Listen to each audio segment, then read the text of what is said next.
través de la oscuridad del sistema de desagüe, basura podrida y la peste de agua estancada, el ministro Meisberger, líder espiritual y salvador de mi familia, nos condujo hacia la cámara de Dios. Barb había vomitado 2 veces ante el desdén y el disgusto del ministro. Mis padres la habían reprendido por su falta de respeto y control sobre sus facultades. Yo también había vomitado, pero me lo tragué para evitar el castigo. Cada vez que Barb vomitó, mi madre la abofeteó y le ordenó que recobrara la compostura. Ya le había robado suficiente tiempo a nuestra agenda apretada.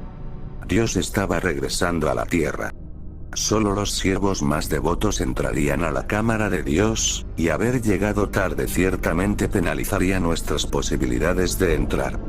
Provocar que el ministro llegara tarde a un evento tan trascendental nos habría conferido ira de la congregación. Pudimos haber sido expulsados. No podía ni empezar a imaginarme lo que cambiaría si mamá y papá fuesen expulsados de la congregación. Temía por nuestra seguridad. Más por la de Barb que por la mía. Mi familia no era originaria de la ciudad. Nos vimos forzados a mudarnos cuando el trabajo de mi papá lo transfirió desde una ciudad del Medio Oeste hacia la sede principal. Mis padres no habían querido venir a la ciudad. Mamá y papá eran seguidores devotos de Jesucristo. Fue así por la totalidad de sus vidas. Sus círculos sociales y bienestar espiritual giraban en torno a su iglesia. Haber sido arrancados de esto y arrojados a un ambiente completamente nuevo fue una sentencia de muerte para ellos. Al no tener ninguna otra alternativa, rentaron un apartamento pequeño en la ciudad y no hicieron ningún esfuerzo por decorar o por hacer que ese lugar se sintiera como un hogar. Papá juró que era temporal. Después de 1 año en su posición actual, solicitaría una transferencia hacia otra parte. Muy lejos de la ciudad. Más cerca de gente con creencias afines. Para ellos, las ciudades eran refugios para los impíos y paganos de pensamiento liberal. Aquellos que estaban a favor de la fornicación desenfrenada de la juventud al proveer anticonceptivos y condones. Aquellos que toleraban y aceptaban la abominación de hombres fornicando con hombres. Mujeres con mujeres. Aquellos que aceptaban estilos de vida diabólicos de libertinaje. Inmigrantes ilegales traficando drogas y buscando violar y saquear. Prostitución. Los creadores de pornografía.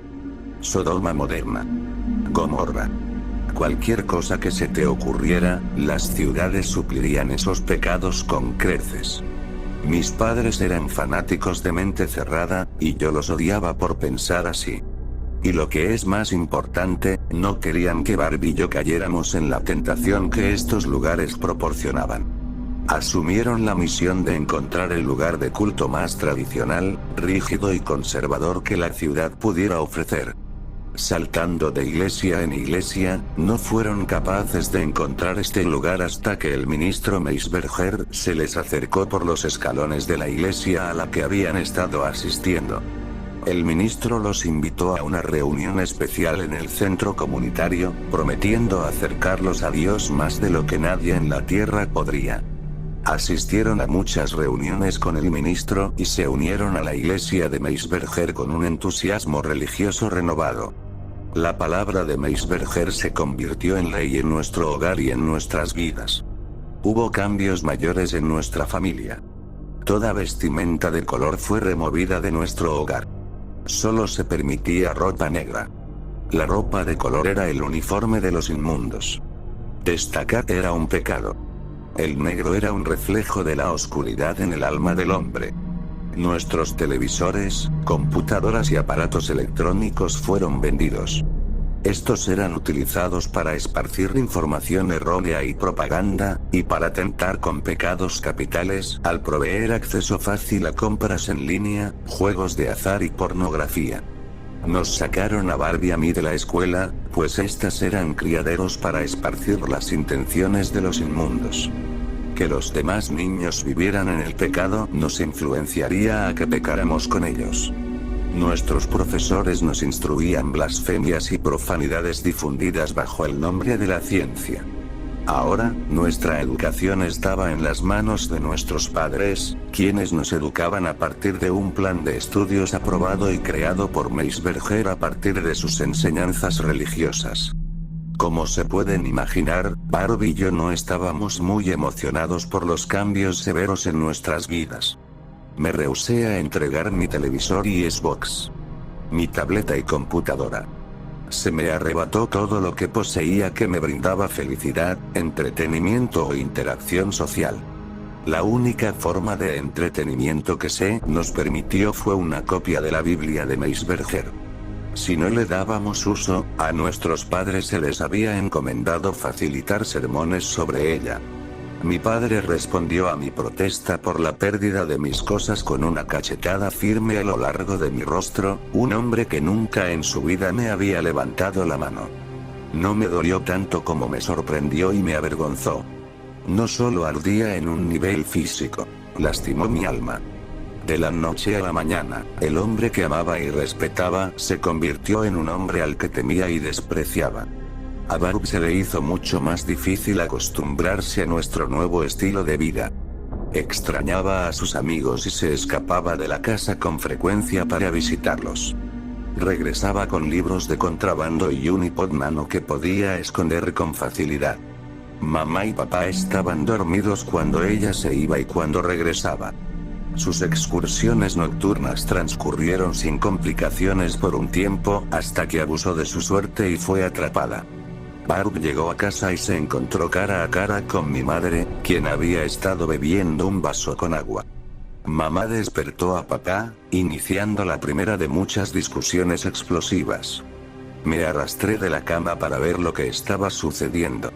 Barb les rugía, refiriéndose a ellos como fanáticos religiosos, y diciéndoles que Meisberger estaba arruinando nuestras vidas. Ante la mención del nombre de Meisberger, papá impulsó su mano hacia atrás y abofeteó a Barb en la boca con más fuerza de la que había usado conmigo. Barb cayó por la cocina y golpeó las baldosas con un ruido sordo. Se sostuvo el costado de su rostro. Sus ojos se habían ampliado y su mandíbula se había abierto por el asombro. Me sentí identificado con su reacción. Sin otra palabra, Barb se precipitó hacia su habitación y cerró la puerta de golpe. Sus objetos blasfemos fueron descubiertos cuando mamá revisó su alcoba una vez que se había escapado. No regresó a casa por días y mis padres estaban furiosos con ella. El día que volvió, evidentemente estaba bajo la influencia del alcohol e hizo una rabieta contra el maltrato de nuestros padres. Esta vez, fue mamá quien repartió el castigo. Hizo llover golpes sobre su cabeza, tanto con palmas abiertas como puños. Barb se ovilló conforme los golpes llegaban. Los amenazó con ir a la policía. Fue aquí cuando mi padre verdaderamente perdió la cabeza. El invitar a una autoridad opuesta a la congregación al hogar y negocio de un hombre era un pecado grave. El hombre era el líder del hogar y al único a quien se le permitía interactuar con el mundo exterior. Dios creó al hombre para gobernar el hogar y dirigir a la familia. El hombre era fuerte, resiliente y un autoritario. El cometido de la mujer era el de dar a luz a tantos hijos del hombre como fuera posible, criar a esos hijos y encargarse del hogar. Mamá reaccionó a la amenaza de Barb hiriéndola verdaderamente. Mamá la pateó. Barb, por reflejo, se abalanzó y empujó a nuestra madre a la pared. Luego hizo un intento por escapar. Papá la atrapó antes de que pudiera llegar a las escaleras. Barb chilló y gritó pidiendo ayuda. Algunos vecinos salieron de sus apartamentos para ver lo que estaba sucediendo. Eran latinos o algún otro tipo de extranjeros. Papá les dijo que Barb estaba tratando de escapar, y esa fue excusa suficiente para que lo olvidaran. Era una riña familiar. No era nada nuevo en una ciudad grande. Una persona gritando y portándose como una demente era habitual para la zona. Papá regresó a Barb al apartamento arrastrándola del cabello. La tiró por la puerta de su habitación y la cerró detrás de sí. Me llamó para que le trajera su caja de herramientas y yo obedecí al no querer sufrir la ira de mi padre. Papá instaló un candado en la puerta y dejó a Barb atrapada dentro. Era una prisionera en su habitación. Mamá le daba una cubeta para que pasara su excremento y orina. Era alimentada 2 veces al día y se le daba un bote con agua para su sustento. Cuando comenzó a gritar, papá se puso firme. Me agarró un brazo, me llevó a la habitación de Barbie y le dijo que, si no se calmaba, sus castigos ahora serían infligidos en mí. Para demostrar su punto, papá torció mi brazo hasta que le estaba rogando que me liberara. La respuesta de Barbie fue nada menos que un desastre. Jódete. Vociferó entre dientes y arrojó un plato de comida en el rostro de mi padre. Le pegó en la boca. El plato cayó al suelo, quebrándose y esparciendo comida por todas partes. Solo capté un vistazo del rostro de mi padre y huí en busca de refugio. Se lanzó hacia la puerta de la habitación y la cerró de golpe, haciendo temblar el apartamento. Pero no ahogó el sonido de sus bofetadas y puñetazos golpeando carne. Mientras más fuerte gritaba Barb, más fuerte era la golpiza, que recibió hasta que guardó silencio.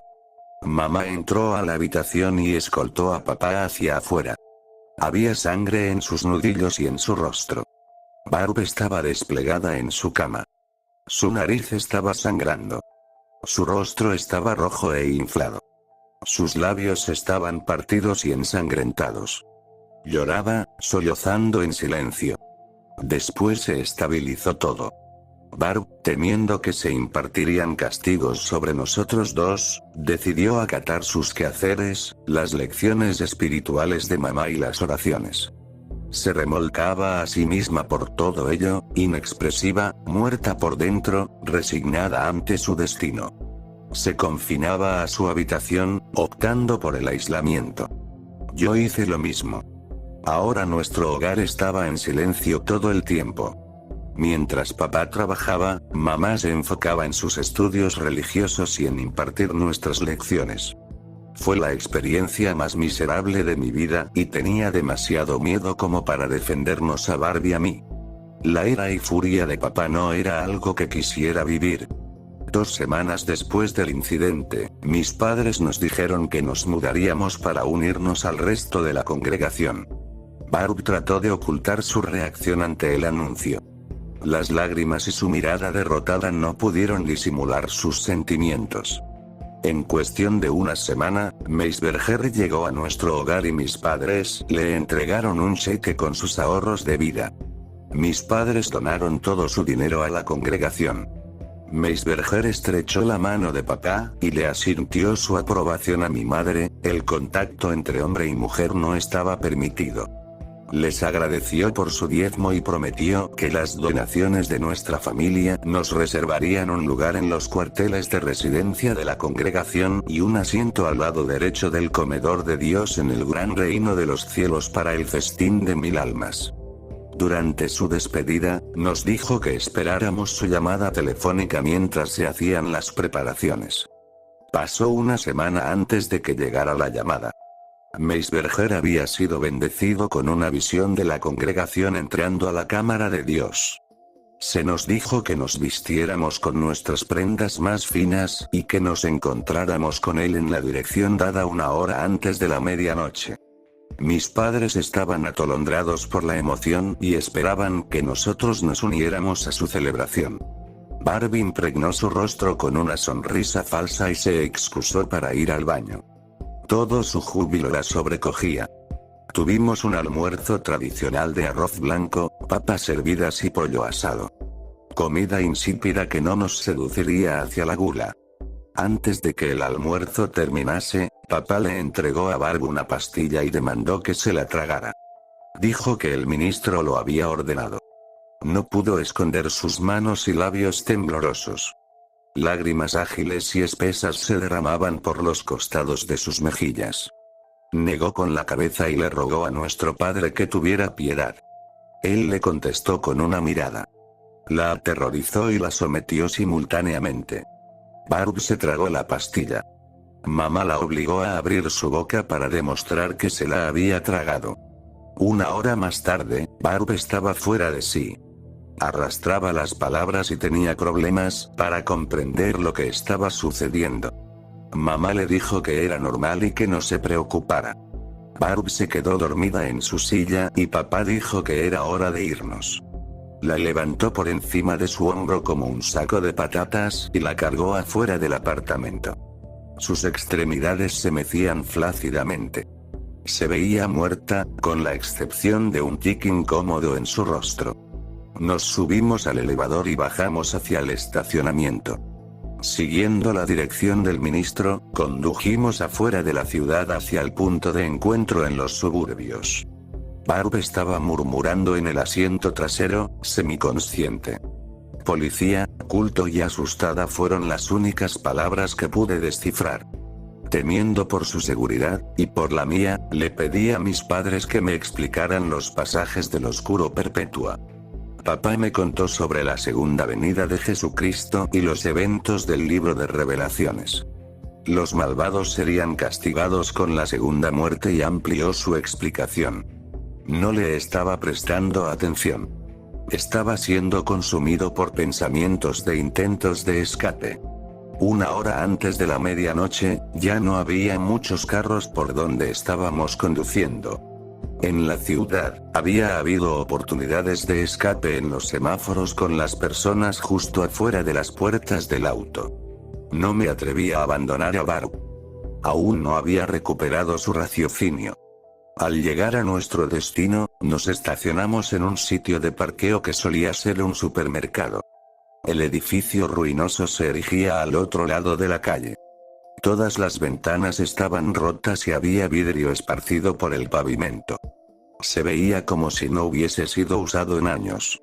Le pregunté a mis padres si era ahí en donde íbamos a vivir de ahora en adelante. Confirmaron mis sospechas en tanto salíamos del auto. Al cargar a Barbie con uno de sus brazos alrededor de mi hombro, ella fue capaz de pararse sobre sus propios pies con algo de apoyo. Quise protestar acerca de entrar al edificio. Se veía inseguro, e ir adentro me asustaba. Temía que colapsara encima de nosotros. Mamá dijo que el ministro le compró el edificio abandonado a la ciudad. Iba a ser renovado y convertido en los cuarteles y área de residencia de la congregación. Íbamos a ser bienvenidos oficialmente en la congregación. Y lo que era más importante, íbamos a presenciar el retorno de Dios a la tierra. Caminamos hacia el patio oscuro y las características del edificio se volvieron más claras. Las ventanas cuadradas estaban rotas y habían sido tapadas con madera contrachapada. Los restos de dos chimeneas metálicas se ubicaban contra la pared, en donde colgaban desde unos cuantos ganchos. En general, el lugar era una pocilga horripilante e inhóspita. Y se suponía que se iba a convertir en mi nuevo hogar. En la puerta frontal, mi padre tocó 2 veces y luego otras 6 veces. Las cerraduras rechinantes llenaron el silencio vacío de la noche como un bebé llorón. Éramos las únicas almas en kilómetros a la redonda. Ningún zumbido de la vida de la ciudad. Ningún auto. Ninguna persona. Nada. Mis sentidos iban a toda marcha como si cualquier sonido ligero fuera un peligro que se avecinaba. Meisberger nos saludó.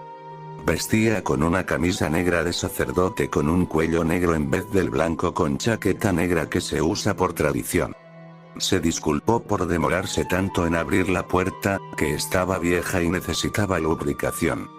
Me sentí aliviado cuando vi personas paradas detrás de Meisberger, todas vestidas de negro. Los hombres estaban parados a un lado de la sala. Las mujeres en el otro. Entre ellos, había niños y adolescentes. Sus expresiones se me escaparon al ser tantos de ellos observándome. Antes de nuestro viaje hacia la cámara de Dios, quiero proponer un brindis, dijo Meisberger. Pese a que se veía como una petición, fue una orden directa. Una mujer joven cargó una bandeja de vino para nosotros.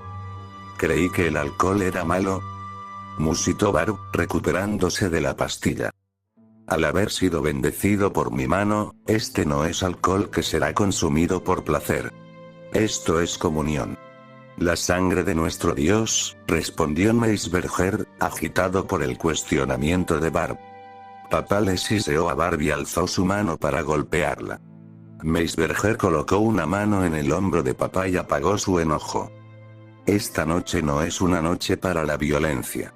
Jovencita, por favor, no te aproveches de mi gentileza. Ahora y si me hacen el favor de seguirme, los no iniciados deben viajar por un camino diferente. Debo guiarlos hacia el otro lado como su líder espiritual y el emisario de Dios en la tierra. Seguimos a Meisberger por el patio y por un costado del edificio. Llegamos a una hilera de árboles y entramos al bosque hasta que alcanzamos nuestro destino, la abertura de una cloaca. Fue así como terminamos en las alcantarillas, encaminados hacia la cámara de Dios.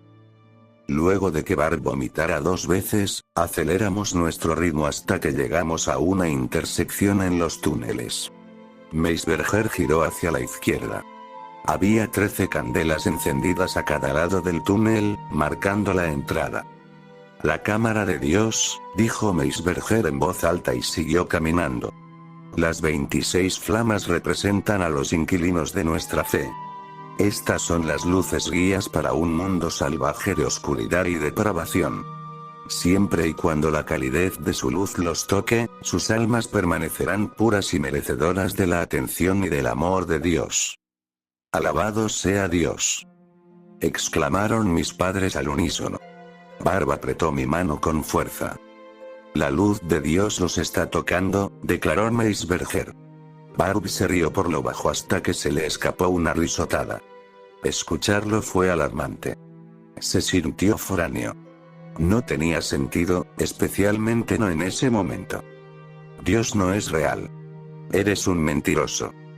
Confía en mí, pues soy el profeta, la voz de Dios en esta tierra, el salvador de los inmundos sensatos. Tener fe en mí es tener fe en Dios. Rectificación 4:8, Argento el pontífice, citó el ministro. Barb se liberó y corrió. Desapareció en la oscuridad del túnel. Papá la persiguió. El sonido de las pisadas de Barb salpicando en el agua sonaban más y más distantes. La segunda serie de salpicaduras la siguió en un apuro, mucho más veloz. Papá arrastró a Barb hasta nosotros. La obligó a arrodillarse enfrente del ministro. Papá la sostuvo mientras Meisberger negaba con la cabeza, decepcionado. Lo siento tanto, mi profeta, se disculpó mamá con el ministro. Papá le frunció el ceño a mi madre. Al estar a cargo de los niños y de su evolución espiritual, el comportamiento de Barbie se reflejaba gravemente sobre ella y, por ende, la casa de mi padre estaba fuera de control. Lo último que querían era que Meisberger viera a Barb rebelándose en contra de la autoridad de sus padres. Papá trató de ponerla de pie. Barb permaneció tendida en el agua de alcantarilla y lloraba. Mamá y papá le gritaron que se pusiera de pie. Ella les dijo con insolencia que se fueran al diablo y le escupió al ministro. Meisberger levantó un dedo para que guardaran silencio. Mamá y papá se callaron de inmediato. Tu fe es débil, Bárbara. Confía en Dios. Confía en mí. O la oscuridad te reclamará como su puta. El ministro hizo su mano y azotó a Barb en el rostro. El sonido reverberó a través del túnel e hizo eco en la distancia. Barb soltó un alarido. Papá y Meisberger la pusieron de rodillas. Así es. Soy una grandísima puta. Quiero que toda la oscuridad del mundo me penetre como una verga gruesa. Soy una ramera. Una maldita zorra sucia. Vociferó mi hermana, y yo permanecí inmóvil, horrorizado. Nunca la había escuchado hablar de esa forma. Sonó como una persona distinta utilizando los labios de Barb para enunciar un lenguaje irremediablemente soez. Estoy tan avergonzada, se excusó mamá cubriendo su pena con sus manos. No te preocupes, linda. Salvaremos el alma de tu hija, sea que ella lo quiera o no. Meisberger se dirigió a la puerta y le dio unos cuantos golpes. 2 veces y luego otros 6. La puerta se abrió y una luz bañó al túnel. Me hirió la mirada. Necesito 4 hombres, llamó Meisberger. 4 hombres llegaron a la cloaca y vieron a Barb en el estiércol. Sin decir nada, se dirigieron hacia ella y la levantaron del suelo a pesar de sus protestas. Ella pataleó, blandió sus brazos y se retorció. Gritó por auxilio y yo no pude hacer nada. ¿Qué podría hacer en contra de 4 hombres, mis padres y el ministro? Sus ojos me perforaron, retándome a que intentara ayudar a mi hermana. Como el cobarde que era, distancié mi mirada de lo que estaba sucediendo y permití que continuara. Los 4 hombres arrastraron a mi hermana a la cámara de Dios. El ministro y mis padres los siguieron. Me dejaron a solas en el túnel.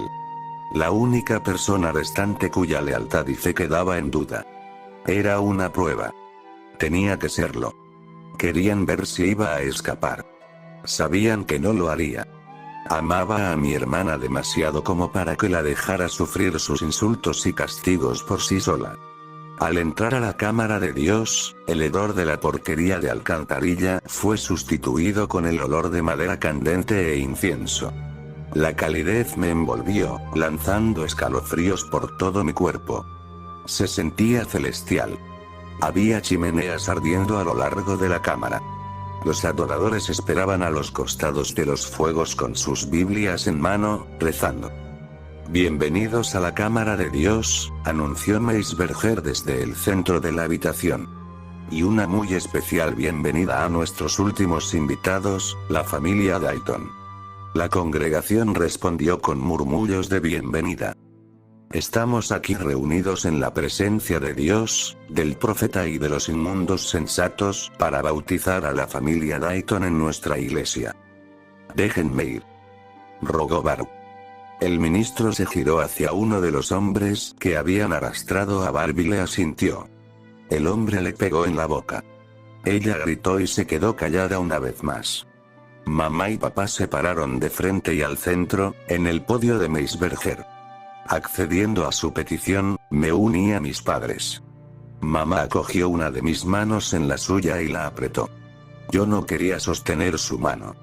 No quería tener nada que ver con ellos. Frente al podio, había un ataúd enorme que se parecía a un sarcófago egipcio. Sus lados habían sido esculpidos decorativamente con 2 ángeles que sostenían al mundo en sus hombros.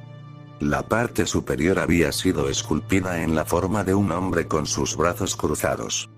Un aura emanaba de sus rasgos. Drew Dayton, Linda Dayton, Barbara Dayton y Raymond Dayton, den un paso al frente y acepten la gloria, el poder y la iluminación de Dios. Papá dio un paso al frente y cayó de rodillas. Mamá lo siguió y me jaló al piso con ella. Barb fue arrastrada a mi lado y la obligaron a agacharse. Mi corazón se partió por ella. Meisberger se bajó de su podio y fue primero a donde mi padre. Drew Dayton, te entregas a ti mismo y a tu familia al profeta y a Dios hasta el día de tu muerte y lo que sobrevenga. Yo, Drew Dayton, me entrego a mí mismo y a mi familia al profeta y a Dios hasta el día de mi muerte y lo que sobrevenga. Uno de los adoradores le dio al ministro una botella de vino. Él la descorchó y vertió vino sobre la cabeza de mi padre. ¿Aceptarás el lazo de sangre entre el hombre y Dios? Soy uno con Dios, replicó mi padre. El ministro asomó la botella en la boca de mi padre, y este bebió. Meisberger se movió hacia mi madre y realizó el mismo ritual, y luego seguía yo. Raymond Dayton, ¿te entregas al profeta y a Dios hasta el día de tu muerte y lo que sobrevenga? Al no disponer de ninguna otra salida, contesté. Yo, Raymond Dayton, me entrego a mí mismo al profeta y a Dios hasta el día de mi muerte y lo que sobrevenga. Meisberger vertió vino sobre mi cabeza. Me dio escalofríos a pesar de su calidez. Levantó mi cabeza y vertió vino en mi boca. Tenía un sabor agrio y podrido junto con algo de sabor metálico sutil. Luego, Meisberger se acercó y me tomó de la mano. Me puso de pie y sostuvo mi mano en la de él. Ahora la sangre del profeta y de Dios corre a través de tus venas. Gritó, alzando mi mano en el aire. La congregación aplaudió y vitoreó furiosamente. Mamá y papá se veían complacidos con ellos mismos. Yo odiaba a todos los que me rodeaban. Barb se veía como si estuviera a punto de tener náuseas de nuevo. Meisberger la notó y su expresión cambió. Sus ojos se tornaron fríos, contrastando con la afectuosidad que había mostrado hace solo un momento. Levantó su puño en el aire y la cámara se enmudeció. Todos los ojos retornaron a él una vez más. «Bárbara», llamó el ministro llenando la cámara con el estruendo de su voz. «Es momento de que elijas. ¿Te quieres unir a tu familia? ¿Quieres caminar en la luz cálida de Dios? Por el bien de tu alma eterna, realmente espero que reconsideres tu postura». En ese momento, Barb alejó su mirada del ministro y se giró hacia mí. No me lo preguntó en voz alta. No hubo necesidad. Sus ojos lo dijeron todo. Me rogó por una respuesta. Todos los ojos se postraron en mí, y me di cuenta de que no tenía ninguna otra elección. Me dirigí hacia mi hermana, coloqué una mano en su hombro y le dije que se uniera a nuestra familia. Se echó a llorar y murmuró algo entre los sollozos que no logré entender. Meisberger dio un paso al frente y colocó sus dedos bajo su mentón, levantando sus ojos para que se encontraran con su mirada. «Barbara Dayton, antes de ingresar a esta cámara sagrada, declaraste tu deseo de fornicar con la oscuridad y con los inmundos. Según tu propia confesión, deseaste ser una puta para los inmundos y aquellos que caminan en la oscuridad. ¿Ahora niegas estas afirmaciones? ¿Eliges caminar en la calidez de la luz de Dios?» «Sí», gimoteó Barb. «Barbara Dayton, ¿te entregas al profeta y a Dios hasta el día de tu muerte y lo que sobrevenga?» «Sí», gimoteó de nuevo. El ministro vertió el resto del vino sobre su cabeza y luego colocó los labios de la botella contra los de Barb. Ella recibió el vino en su boca y luego lo escupió, rociándolo por el rostro y la ropa del ministro. La congregación jadeó colectivamente. «Loco de mierda. Esto es sangre», le gritó Barb, y un escalofrío me atravesó. Meisberger no reaccionó tras haber sido escupido. Continuó como si nada hubiera pasado. «Familia Dayton, Dios los ha bendecido con su sangre, así como ha bendecido al resto de nuestra congregación. Dios da sus bendiciones y demanda fe, oración y sacrificio a cambio. Arrodíllense ante Dios y correspondan su gesto piadoso». Mamá y papá fueron al sarcófago. Yo seguí su ejemplo y me arrodillé junto a ellos. Barb se quedó en su sitio. Meisberger le asintió una vez más al grupo de hombres que llegaron para obligarla a unírsenos. «Suéltenme, cabrones», gritó Barb en tanto era empujada hacia enfrente. El ministro permaneció de pie pacientemente frente al sarcófago. Una vez que Barb estaba en el lugar que le correspondía, dos hombres la sostuvieron. Meisberger les asintió con la cabeza para agradecerles. En su mano, el ministro sostenía una joya con detalle asombroso que estaba incrustada en una daga manchada de sangre. Mi corazón me golpeaba el pecho. «Drew Dayton, Dios demanda tributo. Complácelo como has jurado». El ministro arrastró la daga por su propia mano e hizo una mueca. Colocó su mano sobre la boca de la figura esculpida en el sarcófago y derramó sangre en ella. Siguiendo las acciones del ministro, papá pasó la daga por su palma y alimentó al sarcófago. Luego siguió mamá y cortó su mano para darle su sangre a Dios. Cuando mamá me pasó la daga, sentí como si fuera a perder mi coraje. No sabía si podría seguirle el juego a la fachada de esos fanáticos religiosos.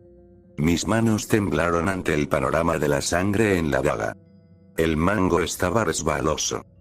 «Raymond, ríndele tributo a Dios», me urgió el ministro. Su rostro serio y de lagarto observó mi mano con atención. Al tener un arma, me di cuenta de que tenía la oportunidad para acabar con esa farsa y demostrarle a la congregación que este no era ningún profeta o emisario de Dios. Pero luego sería asesinado, o peor. Me pregunté si valdría la pena, y llegué a la conclusión de que no. Meisberger podría sobrevivir y todo habría sido para nada. Barb seguiría sufriendo. Todo sería en vano.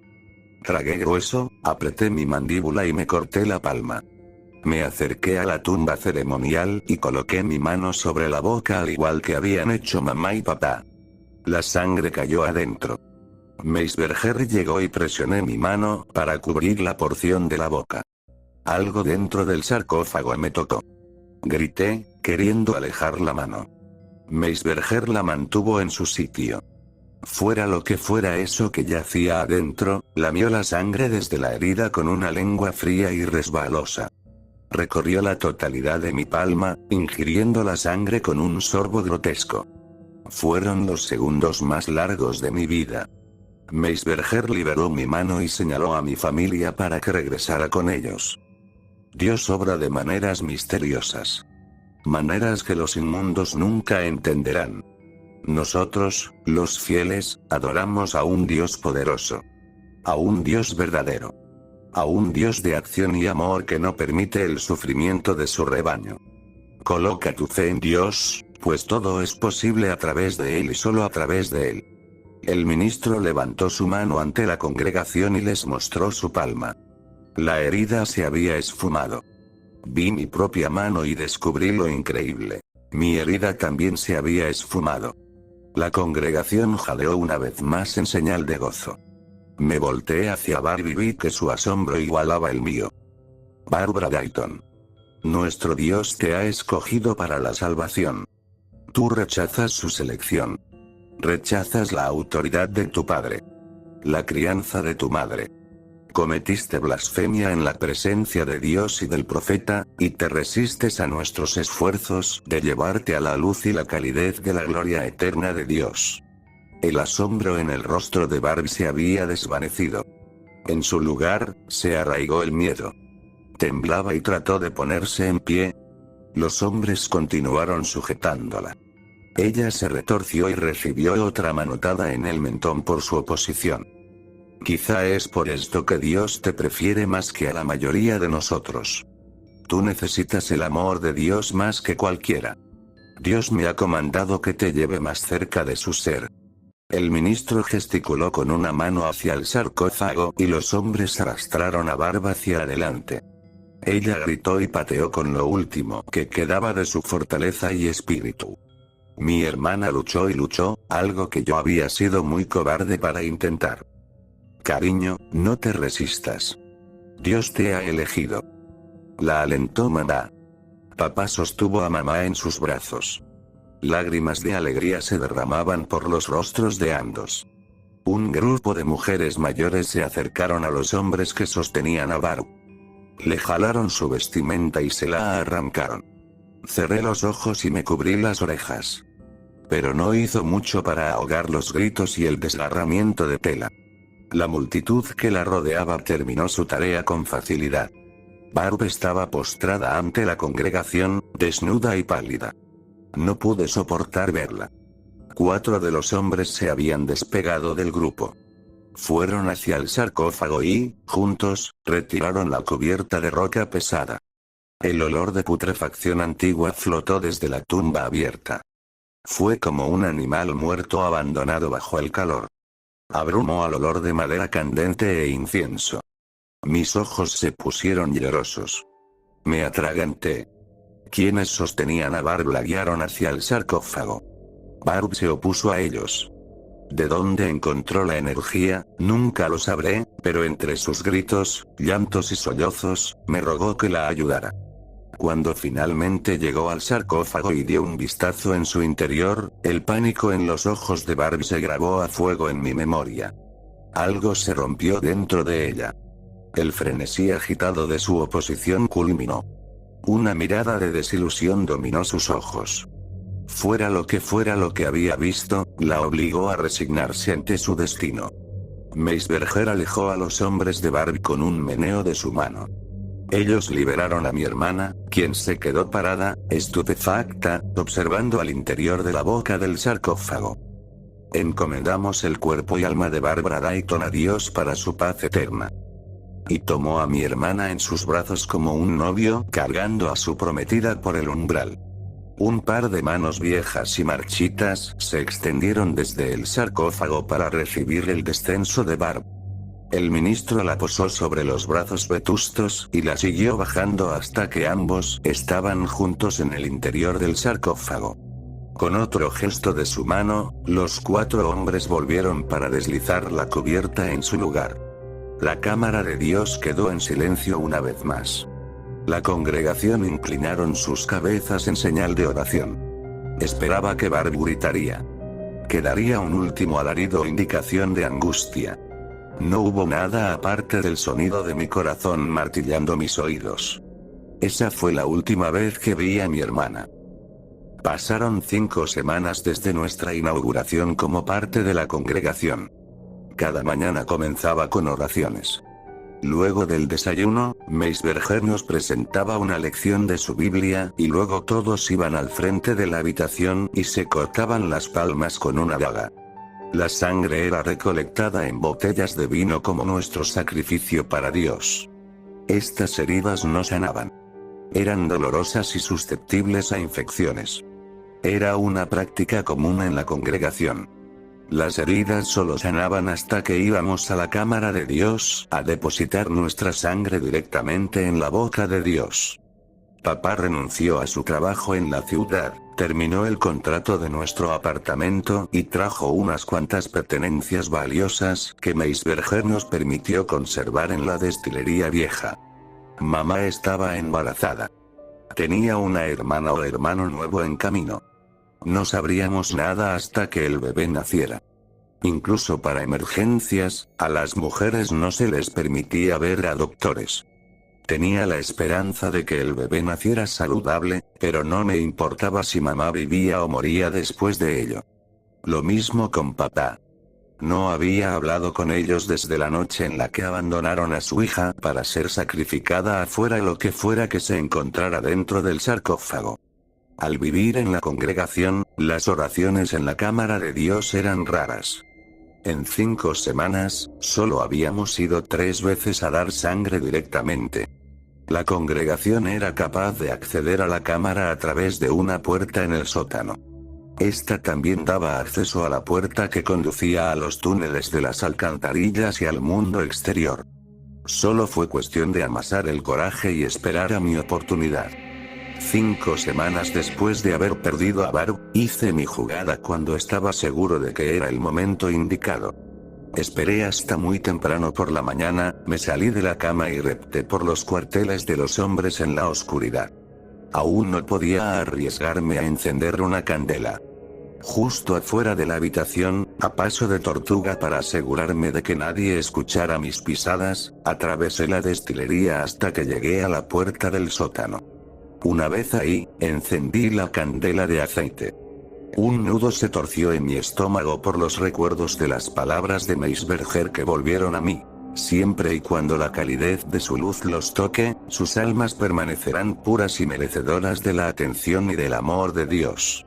Solo quedaba entrar a la cámara de Dios una vez más y luego llegar a la puerta de los túneles. Al no haber nadie alrededor y con la expectativa de estar solo, me apresuré por el sótano y abrí la puerta hacia la cámara. Las chimeneas se habían extinguido y no había incienso ardiendo, lo cual provocó que el olor en la cámara de Dios fuera más potente que nunca. El sarcófago se encontraba bajo la sombra del podio de Meisberger. Los días previos a mi escape, decidí que no me molestaría con ello. Escapar de la congregación era mi meta. Todo lo demás era innecesario.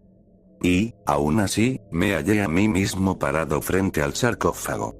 No había nadie que impidiera que hiciera eso que había catalogado como innecesario, y que simplemente añoraba por venganza. Nunca creí que se me presentaría la oportunidad. Creí que tendría que huir a toda marcha hacia los túneles siendo perseguido desde cerca.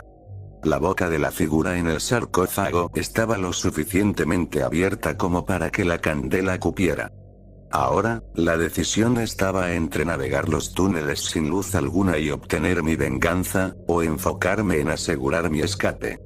Mi mente estaba abrumada, sopesando los pros y los contras en tanto el tiempo se escurría con más y más posibilidades de que fuera encontrado. Lo que seguía apareciendo en mi cabeza era lo cobarde que fui cuando Barb más me necesitaba. Había jurado desde la muerte de mi hermana que no me retractaría ni me dejaría intimidar. No permitiría que esta oportunidad se desperdiciara.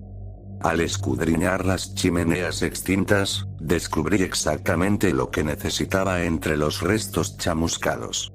Un trozo de madera largo y delgado se encontraba a un lado de una de las chimeneas, el cual no había sido usado. Me serviría muy bien como antorcha. Me tomó unos cuantos segundos de aplicación directa para que el pedazo de madera cogiera fuego. Fui al sarcófago y coloqué la candela ardiente sobre la boca en donde una cantidad inimaginable de sangre había sido dada como alimento para lo que vivía adentro. Cuando estaba a punto de soltarla, una voz gritó desde el interior. Era la de Barb. Por favor, Ray, no lo hagas. Sigo viva. No pude creer lo que escuché ante el sonido de la voz. La esperanza llenó mi corazón solo por un instante, antes de que me cayera en cuenta que realmente no podía creer lo que escuché. Fuera lo que fuera eso que descansaba en el interior del sarcófago, poseía poder. Me lo demostró cuando tomó a Barb. No me importaba si se trataba de un dios, del único dios o de algo completamente distinto. Me arrebató a mi hermana y trató de usar mi recuerdo de ella para escudarse de su condena inminente. Adiós, Barb, dije y dejé caer la candela de aceite en la boca. El sarcófago estalló en llamas. La criatura aulló en agonía. Aún puedo escucharla en mi mente, pues su sufrimiento me da placer. No me pude quedar para disfrutarlo. Corrí a la puerta del túnel y luego por las alcantarillas. Navegarlas fue confuso. Cada giro conducía a otro callejón sin salida. La antorcha ya casi se consumía. Su calor era incómodo y me quemaba los dedos. Se acabó poco después de que encontrara el camino hacia la salida. Corrí bajo la luz de la mañana. Sin saber en dónde estaba o hacia dónde iba, me adentré en el bosque con la esperanza de que los árboles cubrieran mi escape. No había escuchado a nadie llegar a los túneles y no había visto a nadie afuera tampoco. Estaba solo. El bosque no era tan denso o amplio como había imaginado. Llegué a una carretera transitada después de unos minutos. Había multitud de carros. Había tiendas abiertas. Personas saliendo de sus apartamentos. Vestían con otros colores aparte del negro. Se sentía irreal. Pensé que estaba soñando. Con un vigor renovado, me apresuré por la calle hacia un Dunkin' Donuts. El aroma intenso de café recién preparado hizo que mis ojos rodaran al reverso de mi cabeza. Corrí a un lado de las personas que estaban esperando en la fila de la caja registradora y pedí que me dejaran usar el teléfono para llamar a la policía. La policía llegó al Dunkin' Donuts y me llevaron a la estación. Les conté todo sobre el ministro Meisberger, mis padres y el área de residencia de la congregación a solo unos bloques de distancia. Horas más tarde, la policía le cayó como enjambre a la destilería y descubrieron que la congregación había huido. Los oficiales en la escena dijeron que el edificio olía a humo y carne chamuscada. No había nadie adentro. Se veía como si todos habían dejado lo que estaban haciendo y se fueron corriendo. Lanzaron una orden de búsqueda para un grupo de personas vestidas de negro y viajando con niños. Pero se volvió innecesaria cuando la policía descubrió que el sistema de tuberías debajo de la destilería se conectaba y ramificada a muchos otros lugares. Tomaría algo de tiempo el enviar a oficiales para que revisaran cada ubicación. Ya era demasiado tarde. La congregación había eludido ser capturada. Los restos del sarcófago quemado confundieron a todos. Cuando se me pidió que lo explicara, les dije que la congregación creía en un Dios que había estado ahí dentro. Que fui obligado a adorarlo y darle sangre. En tanto la búsqueda de Meisberger y de la congregación era efectuada, se me mandó a protección de testigos. Estuvo bien por mí. No tenía a dónde ir. No tenía padres, ni hermanos, ni ninguna vida la cual retomar. La congregación me había arrebatado todo, excepto la oportunidad de comenzar de nuevo. Casi han pasado 8 años desde aquellos eventos y me he mudado a California. A miles de kilómetros de distancia de cualquier persona que he conocido. Comencé una nueva vida aquí. Terminé la escuela secundaria, me gradué de la universidad y ahora estoy sacando una maestría en psicología. Actualmente, soy voluntario en una organización sin fines de lucro que ayuda a niños y adultos que han sobrevivido a abuso ritualista, manipulación mental y tortura física por parte de las personas en quienes más confiaban. Este tipo de trauma se queda contigo por el resto de tu vida, pero te ayuda a conectarte con otros que los sufrieron y prestar una oreja. En mi caso, mi sueño es ver a Meisberger y a todos en la congregación siendo capturados, sentenciados en corte y enviados a prisión. El conocimiento de que sus actividades sean expuestas para el mundo bastaría para mí. El saber que no podrían herir a nadie más le traería paz a mi alma, y una sensación de cierre que me permitiría superar la terrible experiencia.